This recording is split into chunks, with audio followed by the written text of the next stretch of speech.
Големи дупки кои по секој дожд се полни со вода, нерамнени, паркирани возила од секоја страна.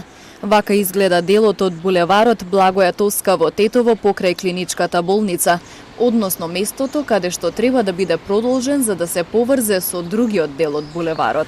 Тетовци со години чекаат на пробивање на главните булевари за да се реши сообраќајниот хаос. Пробивањето на овој булевар како едно од идејните решенија за сообраќајниот метеж во градот беше ветување на речиси сите градоначалници на општина Тетово. Меѓутоа, досега ниту еден не го оствари ова ветување. Во анкета граѓаните велат дека оваа улица е во катастрофална состојба, но посочуваат дека и други улици се оштетени. Катастрофа. Треба да се поправат улиците. И не е само оваа улица, има многу натаму улици кои што треба да се поправаат. Ова страмота пред болница овака да се наоѓа. Има 10 години овака соседи. Ќе се направи, не се прави, видиш. Ова улица требаше порано да се заврши, да се уреди, али овде нема ништа.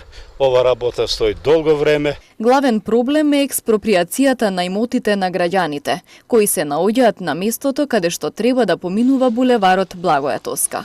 Со истата цел за регулирање на сообраќајот треба да се пробие и булеварот Видоес Милевски Бато, кај спортскиот центар, но според градоначалничката Теута Арифи, активностите биле запрени поради пандемијата со коронавирусот. Прашање на денови да излеземе на работа и да се вратиме на работа и компанијата нема осигурено дека така како што стои во договорот ќе го испочитува договорот и ќе стигне до крај на годината да ни ја даде завршената работа. Додека кај другиот булевар, кај Благоја Тоска, таму веќе сме во ситуација со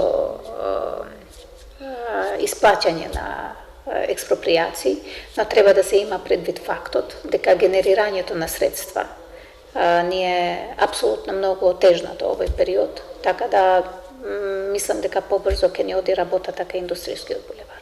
Дополнително сообраќаен хаос во Тетово предизвикува и недостатокот на паркинг места, а граѓаните подолго време го чекаат и најавениот јавен превоз, кој би го намалил метежот, исто што би се олеснило движењето на населението.